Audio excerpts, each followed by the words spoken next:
Good evening, ladies and gentlemen. We are back at Inspire Africa Coffee in the heart of Kampala, enjoying some of the best coffee that you can ever find. And we are talking about a very, very sensitive topic tonight on the show that is not afraid to talk about the things that nobody wants to talk about.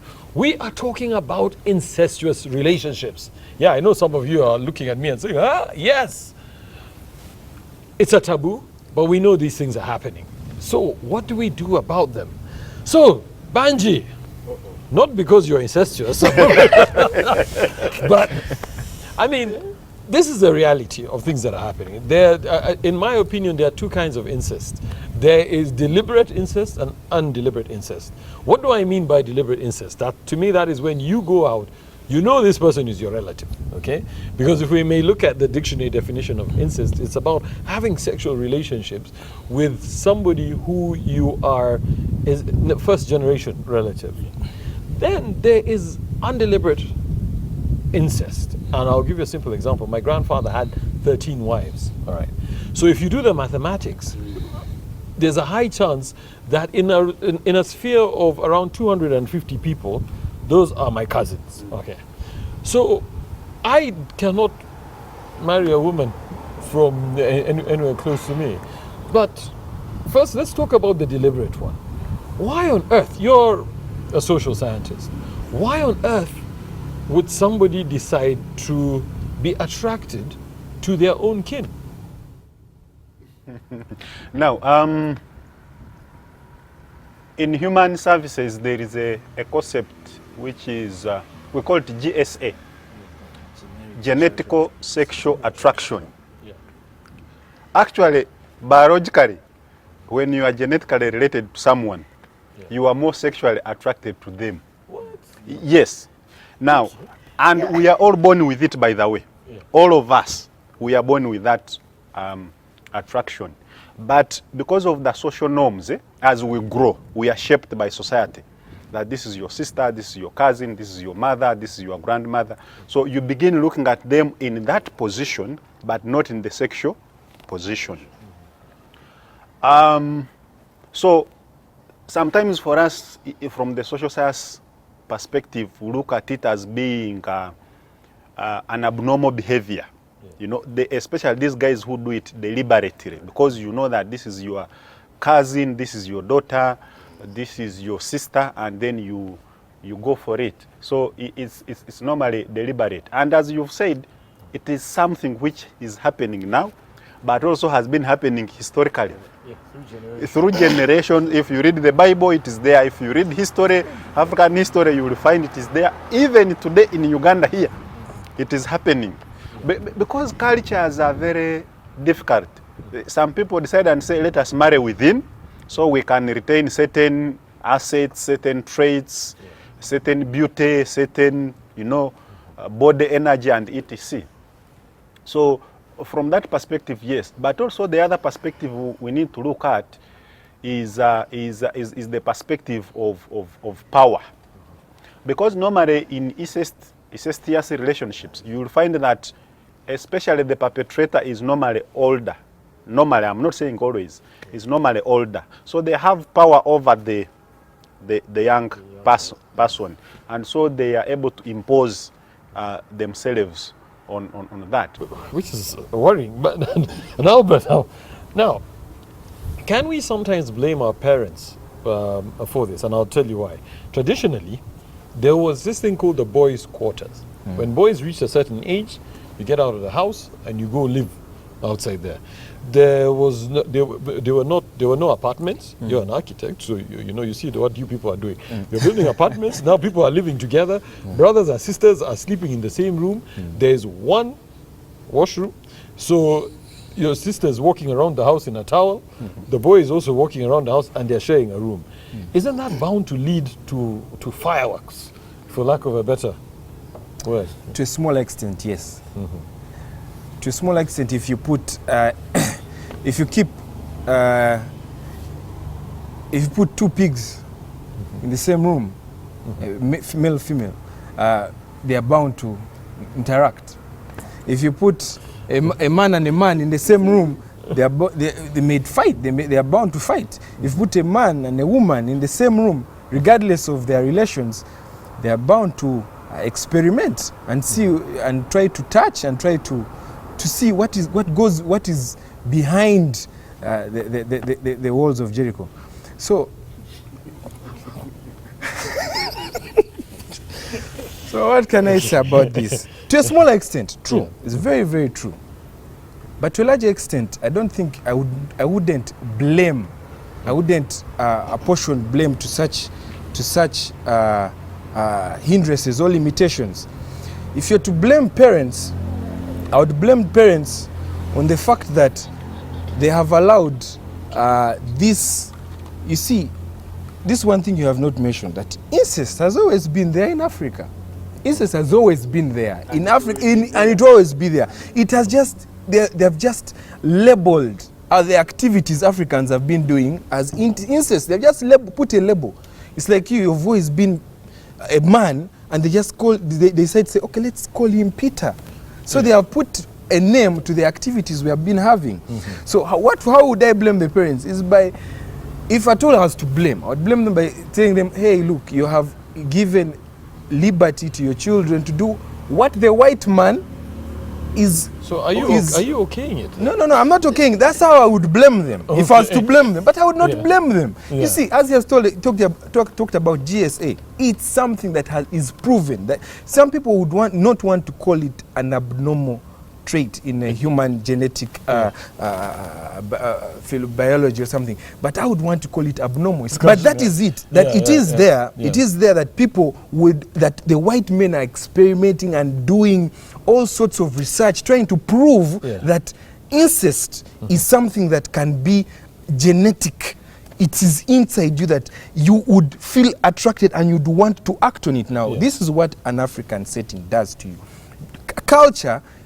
When you reach culture, our parents have always known that inbreeding, they see we are cattle keepers, we are, especially in the West, we are good cattle keepers, and yet we are also very good at inbreeding.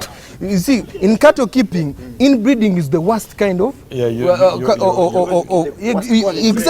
But and yet inbreeding in the family is the best kind of sharing. So you see. We have double standards, and maybe that's where we are going wrong. No, but I'll tell you what about that. I remember before we went on air, we had a chat about that. Yes, there are certain tribes, I'll not name them. Yes. Okay, who it is deemed okay to marry your cousin, to and all that, because the thinking behind it was, we know that family. Okay, we know they are good people.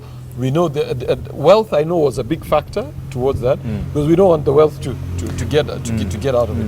However, the women, because at the end of the day, they of course wanted stronger offspring, they wanted better, would have sexual relations with other people, okay, but pass the children as a man. Yes, as a so to him, he's like, yes, you see, we are strong breed, but already it has been diluted. Yes, but you see, first get this straight. Yes, are you assuming that these people are not having any sexual intercourse? No, they are. Yeah, exactly. That is already incest. You do not need to have an offspring to prove that there is incest. You're trying like incest happens. You see, there are two kinds. There are various kinds of incest. There is that happens when you have sexual intercourse, but there is that just happens when you have that attraction. Whether or not you act on it, you actually admire, and you think like when you say adultery when you just thinking about it, you've committed. So this is the same thing with incest. Just think about your sister and say, I wish I would tap that. But you see, just thinking about that's what I'm thinking. That incest is we should not look at it as the product.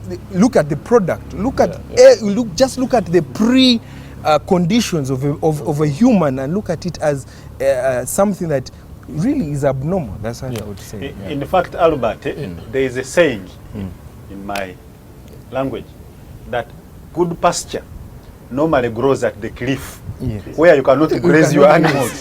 It was literally means that however beautiful your sister might be, Yes. Don't touch. don't touch. Yeah. But it was also a recognition that you can appreciate the beauty Yes. of your relative. But then, I'm Gerald, I want you to weigh in here. I think that's not where the problem comes. What do you call appreciation and acting? Like you said, the moment you're thinking about it and appreciating, as Banji said, you're as good as having done it. You see, Peter, this is a very interesting thing. Incest exists. It did. Our grandfathers did these things. There's nothing to hide about. These things have been there. They have been there. But the level of incest at this juncture right now has come because of so many things that have come up. One, the houses we lived in, like you've said, they were boys' quarters. They are no longer boys' quarters anymore. You are living in a flat. Your sisters-in-law in the corridor. They are walking pantless. I am a pure African man. I also have feelings. If I'm in the kitchen and I see my sister-in-law coming and giving me a hug, and she's pantless, what do you expect me to do? Because you are sharing one bathroom in a corridor of a flat in Yes. Bugolobi. Yes. Now, as for where I grew from, I grew in senior quarters, we were on 2 acres. Yes. The boys' quarters is a distance off from home. There's no way you would even peep at your sister or admire her. But now in this current economy where we are living together like this, you look at her shaking her bums, you say, what do I do? Do I touch? You can't touch. The whole thing comes into so many things. Even these whites and these movies we are watching right now, after bring yes, me I wouldn't believe being my mother-in-law in a corridor. Now it is normal. You carry your mother-in-law to a hospital. You are touching her. That could be indirect incest, but you are carrying her. She has collapsed. You are holding her bums. There's nothing you can do. Because right now, you are tied up. It is a situation where you are tied up. Yeah. You have nothing to do. And this thing has kept moving on, and people think it's, no, it has been there. It is growing now. Now it's being direct. Can we then blame society? Because we all know it's a taboo. It's not right. Even the people who are doing it are not proud of it. Okay. So now, can we then say it's an erosion of our morals? Because now here's a situation. I should be in a position where if I'm admiring my sister, she should be able to tell me, don't do it. But you see, it takes two to tango. Of course, there's situations where, like a parent forces himself or herself on a child. That is different. But then here where you're finding these young people are comfortably engaging.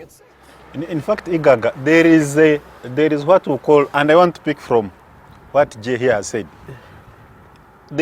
For us in human services, we call it the law of proximity. Because when we grew up, they would say, if you play with fire, you will get burned. So, and if you look at the way the African setting was, the girls had their own activities, the boys had their own activities. Even if you were cousins or what, you had your own activities, games were separate. These days, poor Igaga, who is a father, goes to sleep, leaves the kids watching movies. Two cousins, and what kind of movie are they watching? The other stuff. Because when you go to sleep, you close the doors, you don't want noise because you have work the following day. These kids remain in the sitting room, boy and girl, and they are watching and they are seeing.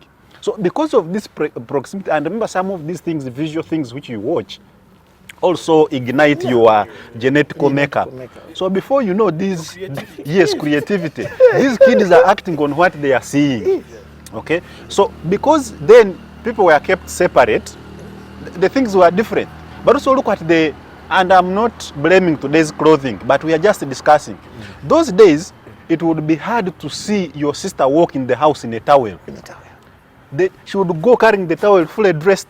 She showers, dresses again, comes. Yes. But these days, she wraps the towel.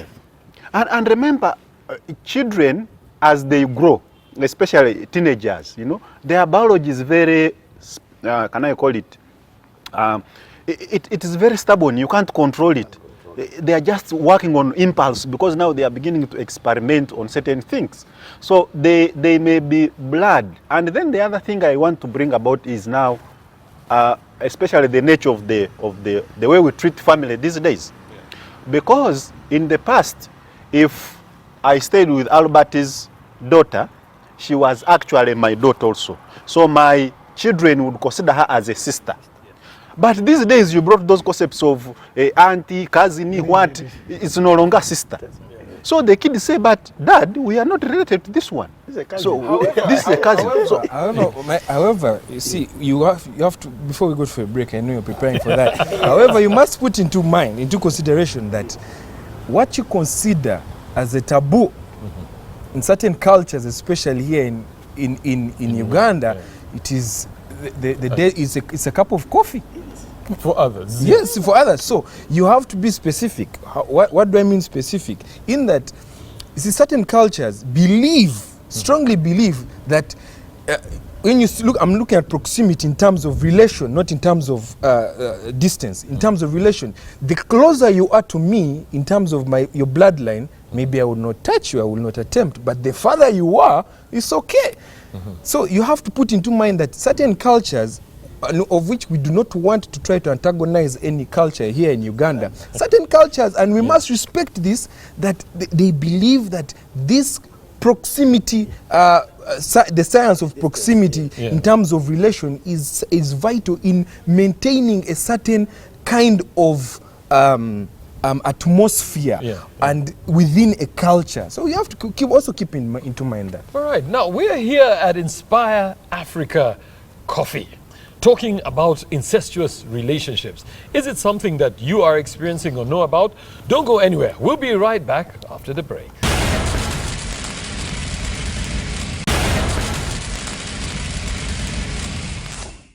Welcome back from the break. In case you've just joined us, you're right in time to get into the heart of a very sensitive topic, and we're talking about incestuous relationships.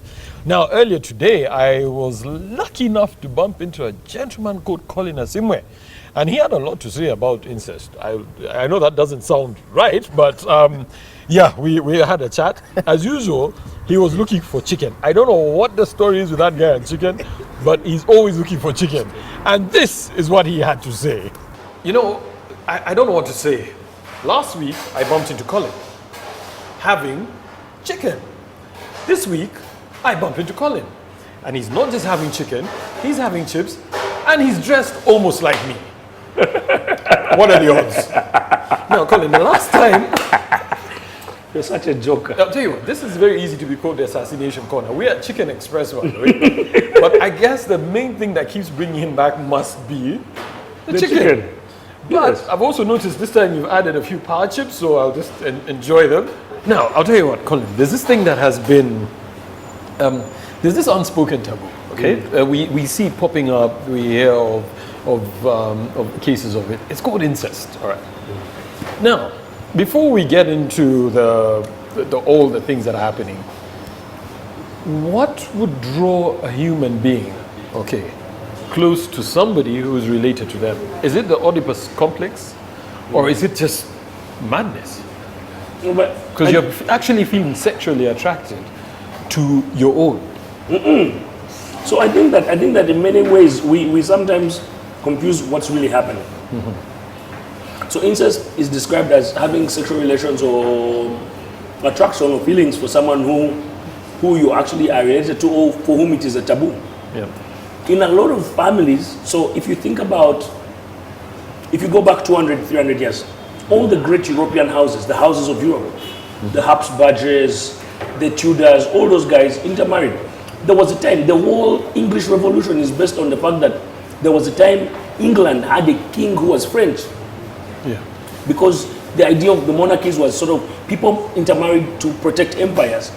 So people would allow you to marry your cousin from that place so that, you know, consolidate and keep empires together. Yeah. But as you come closer now, what you're seeing more of is, and I think it's quite high up in our society where people do this because of, we don't want to marry outside because, you know, we don't know how those peasants live. Yeah. But also we don't want to dilute the bloodline, but also we don't want to dilute the fortune. So it happens in place, and this is I'm not talking brother, sister, I'm talking about sort of cousins, first cousins, people who are related by blood. And that's, so it's normally to protect wealth. This is the cases I've seen. Yeah. The other element to this that we see is the criminal element, the fathers impregnating their children. Yeah. Yes. But even in a even less hard of case of sisters who sleep with their prepubescent, you know, brothers. Yes. And so if you talk about most men experience their first sexual debut under 10, and most times, in most cases, is by someone who's in their household. Yeah. An older sister, an older cousin, a house help who's lived, someone who's trusted. And most people will tell you that these are experiences that they've had. So yeah, obviously, it's something that's in our society. It's woven into the fabric of our society. But like most things in Uganda, things that are embarrassing, we don't talk about them. But me, I want to talk about these spicy drumsticks. Please, dig in. But you see, now, what I'm trying to understand is, when did it become okay? All right. And by okay, I mean, when at that point did a father be able to look at his daughter and say it's okay to have sexual relationships with them? Yet, you know, when a child, a parent is that tower of security, is that tower of care, you know, then, you know, once you violate that, the child has nowhere to go. And they're literally scarred for life. I agree, Peter, but the thing that we don't want to admit is, one, there are people in our society who need help, people who are mentally ill. But you also find that some of these things don't just appear. There are people, if you say this, if X, a certain Peter did this, and you go back to the village and say, oh my God, that guy is so messed up. There's an old lady in the village who say, but those people, they've been like that. Their grandfather did this, their great-grandfather did this. Yeah. We know those people. But when we say that, we're like, we're living in modern society, in the age of Instagram, oh my God, but no. Like R. Kelly. Yes, it's genetics. Yeah. Like some of these things must be examined, and people need to get help. That's one. But two, also, if you think about the way our society has become so hypersexualized, you know, people don't want to do homework, but they want to drop Instagram booty shots. You know, they're out there on Instagram dropping, what they call them, the drop, the sauce, the drip. Actually, it's called the drip. Peter, you see, you're I'm old. I agree. You're not I mean, they're out there on Instagram dropping that drip, you know, being extra sexy and everything, but they don't want to do their homework. And so you think about it. We're all watching the same media. You're out there watching it happens in the media, it happens in the movies, it's in the songs we watch. Yeah. So we've hypersexualized the society so much that then the boundaries that society normally sort of saw as unapproachable. So if you think about in your generation, there is such a thing as, that girl is old enough to be my daughter. Yeah. And for a lot of people, that was a barrier. It acted as a barrier for. So even if a guy was old and was going to go down, he would not go down to 20, he may stop at 30 or 35. So because you know what? It's respectable. What would people think? Yeah. Yes. Whereas now, everyone wants that 20-year-old booty because it's vibrant, it's excited, they can jump, they're slay queens, she looks fire on the gram, all the filters are on fleek. But then, because by 38, if you're a woman, your cheeks start to fall like this. But then, does it mean then you're saying you can blame the children for putting themselves in harm's way? No. Remember that media is a reflection, is a mirror to society. So what media does says, you guys are really like this, and they show us. The thing is, most times we don't accept it, we don't come correct with it. But they tell us because these things are happening. So you think about every Nigerian movie that has the evil stepmother. Ozoka.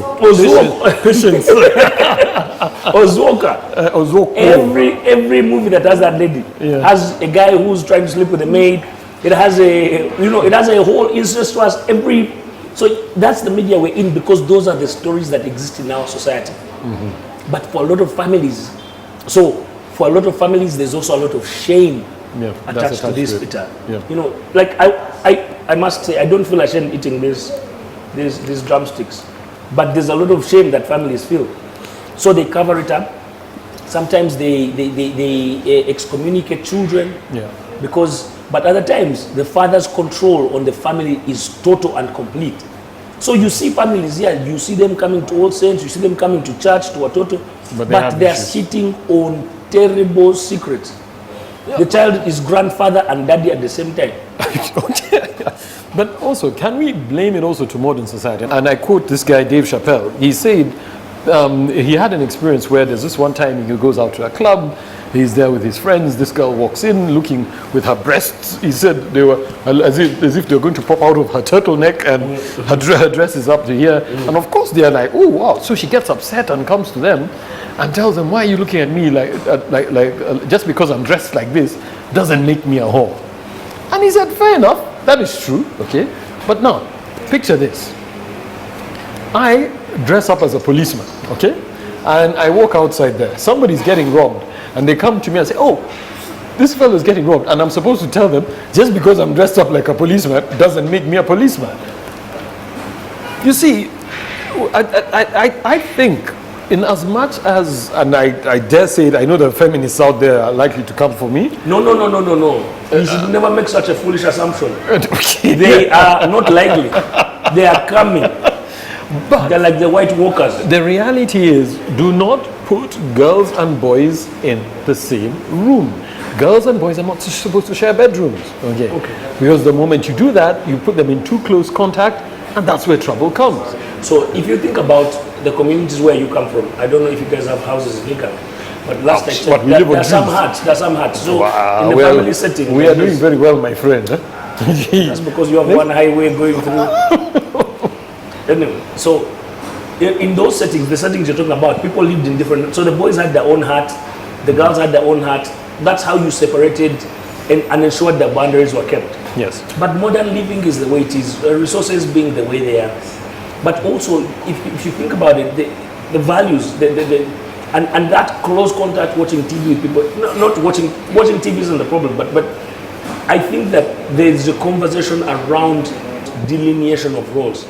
Mm-hmm. That if we keep trying to say girls are equal to boys in everything, it engenders this space where you're saying if they're equal, then they should sleep in the same room. Mm-hmm. But boys were being groomed to be caretakers, to be providers. They slept on the outer ring of the family's homestead. They were the guys who went out hunting, that the guys who made sure the cattle were not stolen. They were the raiders. Mm-hmm. So if you keep saying that they are the same, then they should all stay inside my house. They should not be boys' quarters. As a man, as a head of house, all my children stay in the house. Because also it became common that once you put the boys in the boys' quarters, they're out at Club Silk, they're out there dancing, which is drinking. part of growing up. No. That's not what the children were raising. No, it's part of growing that's up. how they start bad habits. Oh, you think they don't do them when they're in the house? Then they get diseases. And they don't do them when they're in the house? I don't know, I'm a 40-year-old man. You tell me. You're a 40-year-old man. Let me hear you one. These things are nice. Are they? Yeah. And if you like your chili, they're your thing. Let me hear you one. Now I'm scared. You should tuck it. You see, at the end of the day, we cannot say we blame it on modern living. If you can only afford to raise 2 children, why are you getting 5? Okay. It's a choice. And you have to live with the consequences. You cannot say, oh, because I have 5 kids, they have to stay together. And I don't want my sons to end up going to the club. Mm-hmm. So, at the end of the day... Oh my God, Peter, this is so hot. I know. My Indian friends will like it, no? That's why I wore an Indian top. When you're used to eating matoke, and they add some salt to your food. Jesus, but James. Go on. So, you see, at the end of the day, then you have to take it. But my question is, how can I then start having an affair with my sister and then blame it on my parents and say, but you know what, they put us in the same room, they say that we're equal, because I can easily do that with what you're saying. Peter, on this one I have to agree with the feminists. Mm-hmm. You cannot say that just because we're in the same room, men or boys cannot control themselves. And that's the point that they make, that you keep telling women to dress up, to be safe, to always walk in a place that's safe, but no one ever says to men, guys, stop raping these women. Mm-hmm. And so if we're going to have the conversation, it's happening on all levels. Yeah. The conversation is happening on a biological level. Guys, you can't do this because this messes up the lineage, it messes up the gene pool. This is how you have genetic mutations and recessions. Yeah. But parents need to know those things. Mm-hmm. That you can get retarded children because you're doing this inbreeding story. Yeah. But then, too, the fact that it's morally reprehensible. And we need to speak about it. So, I mean, we're doing it now, but obviously because people won't take us serious because we have chicken on our lips. We look like we're satisfied. Yeah. But we must talk about it. So there's, but then there's an economic sort of story around this whole thing. And so we need to address it from a point of information, not from a point of subjectives and what. So if we're going to say we're going to deal with it, we're saying on all levels. Then we deal with it. Yes, so we're dealing with fathers who are assaulting daughters, which is tied, it's criminal, it's tied into, you know, child abuse and sexual violence. Yeah. But also dealing with aunties and sisters and cousins who are messing around with young boys. Yeah. And eventually, we're putting communication out there saying, you people, you can't marry your cousins. You can't marry people you're related to. Yeah. It messes up your genetics. Yeah. No, I think especially the fact that we've got a lot of farmers out there, it's important for us to clearly just tell people and let guys know. What are you saying about farmers? I'm a farmer. Okay. So, that I know that the best way to improve what do you call it, your crop, is by not by inbreeding, it's by crossbreeding. So when you get the gene pool from one side and the other, you end up getting them better. yes, I think that's a motif that most people would be willing to discuss and understand. Anyway, I do have to run. Where are you going? Again. You're always running away somewhere. Man, I'm telling you, unlike you who's living your best life. I am living my best life, Peter. Slay King. Again, I have to go catch up with other guys and tell them that I found you once again. So this loitering in the city. This time, say nothing. Just say nothing.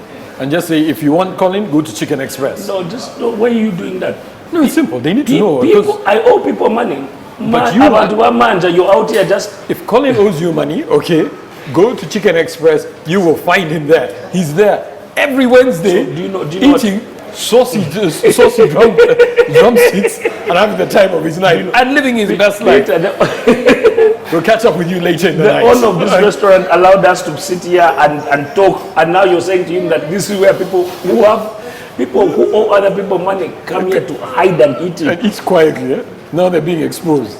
This is where loan sharks are going to start coming now. They're like, And you know this is the area. This is the area. all right, guys, thank you. Okay.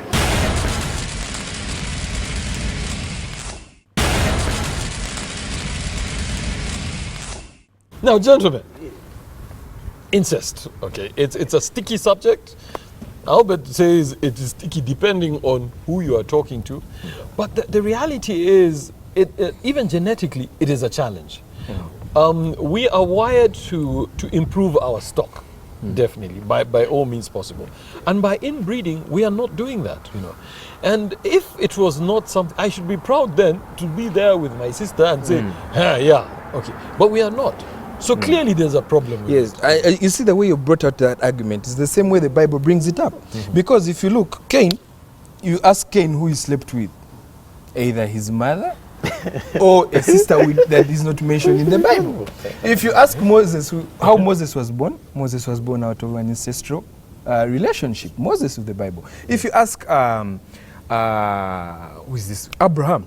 Sarah was I think a step cousin, a cousin of a sort. Sarah, who took, so you could blame the reason why she wasn't There's giving even birth this man whose daughters gave wine. Yeah, Lot. Yes. Sodom and Gomorrah. As in the whole, but then God decides to say, oh, let me destroy Sodom and Gomorrah because of such acts like incest, gayism, and maybe feminism. You know, I never know.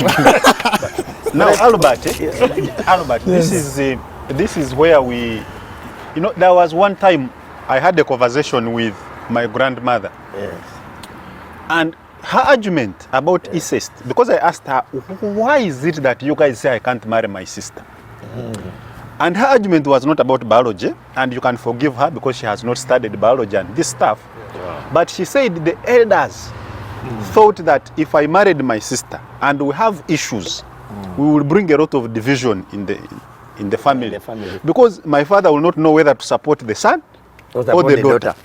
So the elders thought and said, okay, to avoid that, you marry from the next family, where you can quarrel and then there is distance between you and stuff like that. So that's why when you look at the incest from that perspective, you will find that they prohibited you, for instance, from marrying your aunt, your sister, your direct cousin. But a distant one, it was okay because there was a gap there. And so biology, now that people went to school and studied, they began to understand that it also has biological implications. But from the social science background, I will tell you that behavior is a very difficult subject to change, especially when you want to change behavior. It takes generations. Yes. And when we talk about a generation, we are talking about 50 to 100 years. Yes. To have an impact. But again, the society is running away from the individual family to become a whole global thing, a global village. And because when you talk about incest, there is incest where you said it at the beginning, and there is where you don't know. Probably my father worked at some tea estate somewhere in another district, and I go there, I'm attracted to this woman. Then when we follow up, what is your surname? And these days things are quick. What is your by the time I hear the surname, business is done. You have okay. Officially you have commissioned the dam. So what do you really do about this? Let me just put something small. Okay. I want to use my family as an example. Isn't that when my parents and my grandparents, that generation of my parents, very, very old generation, when they were still together at their youthful age, at their younger age, they were always together. You knew your cousin, you knew your other cousin's cousin, even and through the naming exactly. System, Right now, I can tell you, my first cousin's child, I even don't know who they are, and they introduce you to someone, and you're like, hey, I've met this person in club and we've grind before. and it happens. So you see, we are living in a society in what we would call, before we lived in villages. Now we are living in a global village, whereby someone, one Colin moves to Kenya and decides to have children, and then he comes back, and I actually have. His wife is not watching this. No, I mean, I'm giving, and then you find that his children, and then his nephews, who do not even know about Colin's children. Peter, let me tell you one thing. What Albert is saying, these are real things that happen. I go with a friend of mine. We go to Panamera. We arrive there. We park. We know a table. We are waiting to go and see the people are going to meet. And the man just starts taking off. So I said, what's wrong with this person? I said, has he gone? Why? I said, he saw the brother's daughter had been lifted to come and find us. And he didn't know he would find her there. Now you can imagine this kind of arrangement. They have brought for you a bad. Who do they bring? They bring your own. So what do you do? Do you eat? What do you do? The man starts taking off there. This man has a mental problem. Like, what? Which was a wise thing to do. But you can imagine the one who had gone to deploy, they brought, he didn't also know. Let me go and scout, bring, and you bring your own. But that's what and the thing comes back because of, like you're saying, yes. Culture, the way we take things. The way we take things. You see, before, I'm telling you, my grandfather, when he was still alive, he would introduce us to so many people. This is. But my parents take it so casual. So casual. So that's what I'm saying. So now, can we then blame it on society? Because also what would happen with men? Yeah, maybe that. Even if I have 5 children, I'll come home and I'll tell my wife, these are my children. Okay. And she would accept. She will not be very happy, but she would accept. But now, as a man, I can have 5 kids and I'm scared to come and tell my wife. Yes, because your wife will not accept. Yes, so I just okay with them. Then before you know it, in a situation when they grow up, I actually know of somebody who met, what do you call it? Meets this beautiful girl. Then Acosta is coming from Jinja to Kampala. They have a good chat and all that. And even he comes and tells us, hey, I met this very pretty girl and all that. But unfortunately, he didn't exchange numbers. So that just died like that. 4 years later, okay, chap is at a wedding. He's invited away. He's actually a +1 of his girlfriend. They go to the wedding. He goes to this wedding, and he finds out that is actually his first cousin. Yeah. He had never met her before, because a lot of people, and also you see traditionally, weddings, funerals were a gathering. Yes. So you know, and because anybody who's at your funeral is somebody who's close in your circles, and you'd see each other. And you know, let me tell you one thing, like you said, society is really taking us very far. You see, like these sayings people talk about, every successful man, there's a woman behind. In my tradition, what is a woman doing behind a man? That is very wrong. A woman is always successful in front of a man, not behind. That's what the woman doing behind the man. You should be in front, but now because of these things, Zungu have confused. That's successful man. There's a woman behind. My uncle told me, how does a woman? What is he doing behind? A woman was born to be in front, she's successful in front of a man. But because of that saying, women now also want to go behind to do what behind. I think what he's trying to say is because we are taking up these funny cultures, we are deciding to love the nuclear kind of mindset. Yes. Exactly. We're not embracing this extended. We do not want to interact. You know, there is also this African way, this new African way of doing things. Your relatives are bad people. Your relatives are this. So you find if they are? no, even if they are, you should know who your relative is. Yeah, you should know. yes. Better to know your enemy than Peter, you ever think, even this kind of dancing, there was no bend over those days. These days people dance, they are bending, they are doing these things. You are a pure African man, you are talking about anything. But you've got a choice to look Igaka, away. there is something I I know. How do you, how? Why? You have to appreciate Optical nutrition. You have to appreciate. Optical nutrition. You use your eyes to satisfy the mind. need. There is something I Talking need to about pick, maybe before it gets off my mind. Yes. When you talk about dancing, maybe I first comment from that one. Yes. Most of the traditional dancing, my friend, is very dangerous in terms of its sexual appeal. Yes. Actually, almost all the dances is sexual in nature. Yes. So it has always been there. Maybe the modern one is a little bit exaggerated, also because of the way we dress. Yeah. But there is something I wanted to point out, that in our society, we had our own laws that define what we call incest and what is not incest.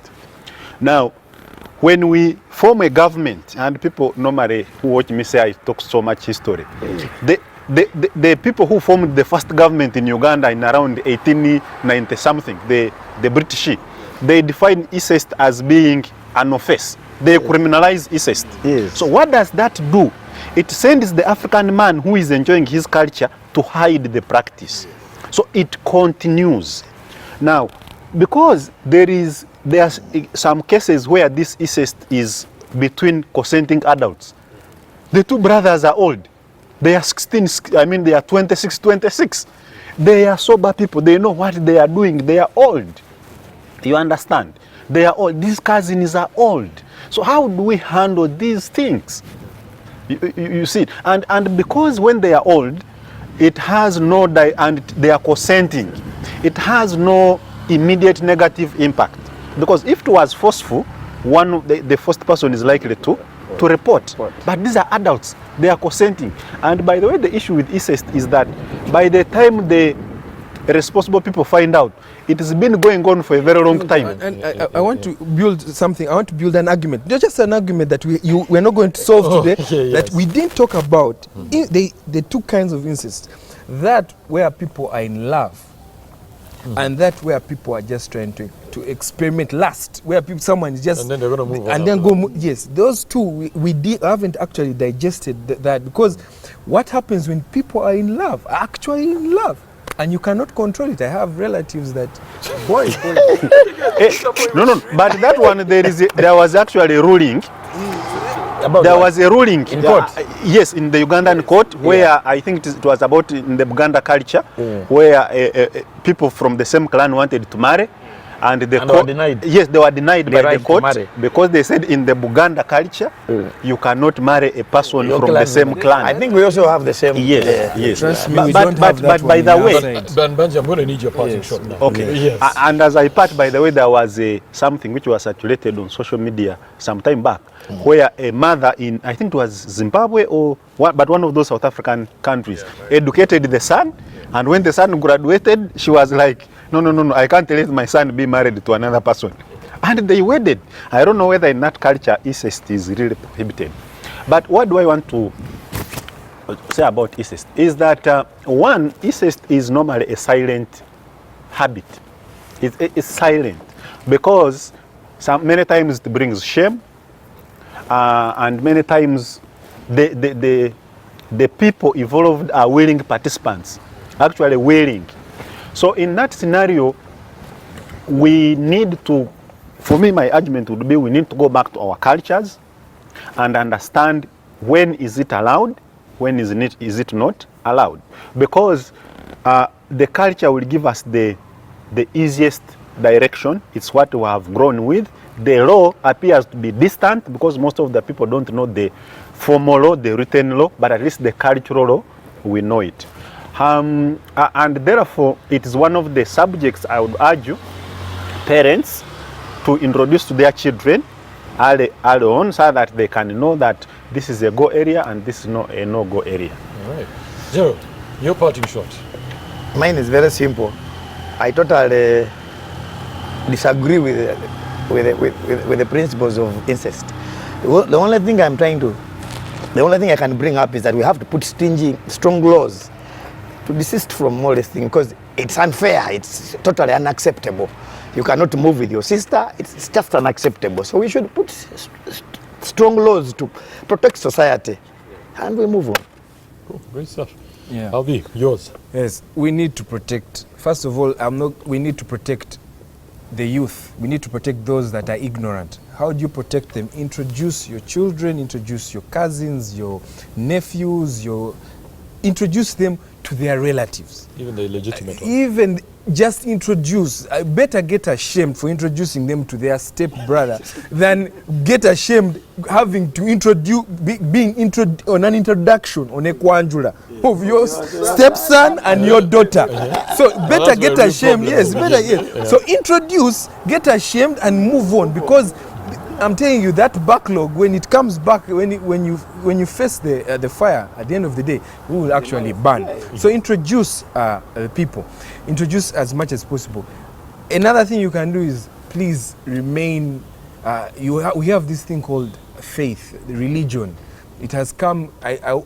Whether or not it actually is true, where I believe that is actually 100% true, please take it upon and learn from the doctrines and the practices and many of the stories within the Bible, or even within the Quran, because also the Quran, they don't accept incest of a certain level. But have that, because religion tells us, please, incest is a no-go zone, because God actually punished Lot's daughters. So and Sodom and Gomorrah. So there are certain stories that do not accept incest. It's a no-go zone in religion, and in certain cultures, it's a no-go zone. However, I'm speaking for those cultures whereby incest is like a clock ticking. It's just time is moving.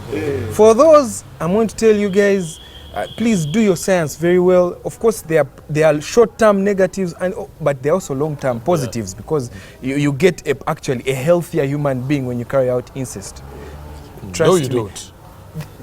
Long term, it's a science. So science has proven. So please, for those out there whose cultures are into so much incest, please, God bless you. God bless you too. Now that's it from us. We are here at Inspire Africa, and we've been talking about the sticky subject called incest. Hope you've had a great time. We will be continuing, because this discussion is far from over. Don't forget, this is your show. We want to have a discussion with you. Let's have a chat on social media, and we'll catch you next week only on NTV. Good night and God bless.